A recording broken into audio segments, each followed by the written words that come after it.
The sound of footsteps echoed too loud against the wet pine needles. They had been marching for days, and still the forest didn't open up. It only closed in tighter. Spanish moss dangled from the trees like funeral cloth. Every shadow twitched with the hint of movement. Somewhere in the stillness, birds had gone silent. The men glanced at each other without speaking. Then, without warning, the first shot cracked through the silence, like a whip. One soldier fell, then another. Within seconds, the Florida wilderness erupted into fire and smoke and blood. What began as a routine march through a disputed territory ended in one of the deadliest ambushes in U.S. military history, a massacre that would ignite the longest and costliest Indian war America had ever fought. It came to be known as the Dade Massacre, and it was only the beginning. The year was 1835. Florida was still a territory, one the United States had acquired from Spain just 14 years earlier. But it was far from settled. The land was wild, swampy, and contested at every level. At the center of the growing tension was the Seminole Nation. The Seminoles were not a singular people, but a confederation of native tribes, descendants of the Creek Nation, Miccosukee, and others, joined by African men and women who had escaped slavery and found refuge among them. These black Seminoles were not just allies, they were family, and their presence enraged the plantation class encroaching from the north. By the early 1830s, the U.S. government had set its sights on full removal. The Indian Removal Act had passed in 1830, promising voluntary relocation of all native peoples east of the Mississippi. In practice, it meant forced displacement. The Treaty of Payne's Landing was signed in 1832, requiring the Seminoles to move west within 3 years. But many chiefs claimed they never agreed. Others said they signed under duress or were misled. The Seminoles were not ready to give up their homeland. Friction escalated. White settlers pushed deeper into Seminole territory, sometimes building homes within rifle shot of native villages. Army forts dotted the landscape, makeshift blockhouses along the edge of the unknown. Raids increased. Livestock disappeared. Gunfire became more common in the distance. Osceola, a young but powerful war leader, emerged as a fierce voice of resistance. Charismatic, intelligent, and bold, he refused to submit. While not a hereditary chief, he held immense influence. He openly denounced the removal policy and warned that any attempt to force his people out would be met with violence. It was only a matter of time. On December 23, 1835, a column of 110 men under Major Francis L. Dade left Fort Brooke, present-day Tampa, with orders to reinforce Fort King to the northeast. The men were regular infantry from the 2nd Artillery Regiment, equipped with flintlock muskets, a small cannon, and standard marching gear. Many were young recruits from the north, unfamiliar with the land, the heat, or the people watching them from the shadows. The road between the forts was more of a sandy trail, cutting through pine flatwoods, marshes, and palmetto thickets. It was slow going. They crossed creeks swollen with rain, pushed wagons through sugar sand, and spent cold nights sleeping in wet uniforms. Each morning, they rose stiff and silent and resumed the march. Unbeknownst to them, a large Seminole war party, estimated between 160 and 200 warriors, had been trailing them from the start. Led by Macanopy, Jumper, Alligator, and others, the group included seasoned fighters who had chosen the ambush site with care. Near the Withlacoochee River, the trail narrowed through an open pine scrub, a stretch of land where the soldiers would have no natural cover. On the morning of December 28th, the trap was sprung. The soldiers were walking two abreast, their weapons slung casually. Believing the worst was behind them, Major Dade had left behind his scouts and flankers. The column entered the open ground without suspicion. Then, from the tree line, McCanopy gave the signal. The first volley hit like lightning. Dade was shot dead immediately, struck in the heart.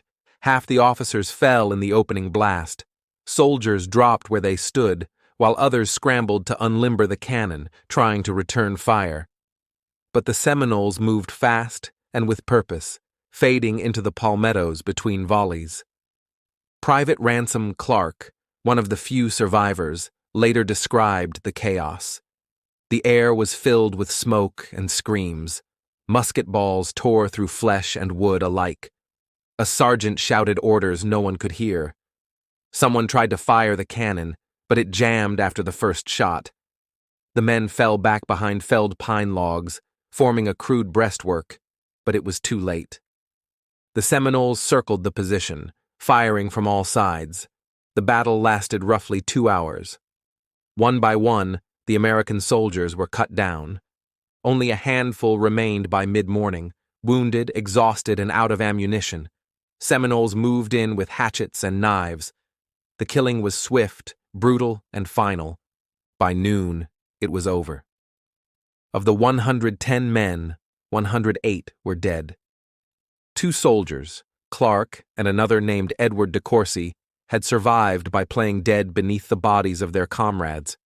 After nightfall, they crawled into the brush and tried to make it back to Fort Brooke. DeCourcy collapsed and was never seen again. Clark, despite being shot in the shoulder, hip, and arm, staggered for days through the wilderness. He ate berries and drank from muddy puddles, hallucinating from blood loss and fever. When he finally arrived at the fort, gaunt and broken, he collapsed in the dirt, gasping one word: massacre. Back at the scene, the Seminoles stripped the dead of weapons, powder, and supplies. Some mutilated the bodies, cutting off ears or fingers, a grim statement of revenge for generations of betrayal. Others left them untouched. No graves were dug. The corpses were left to rot beneath the sun and rain.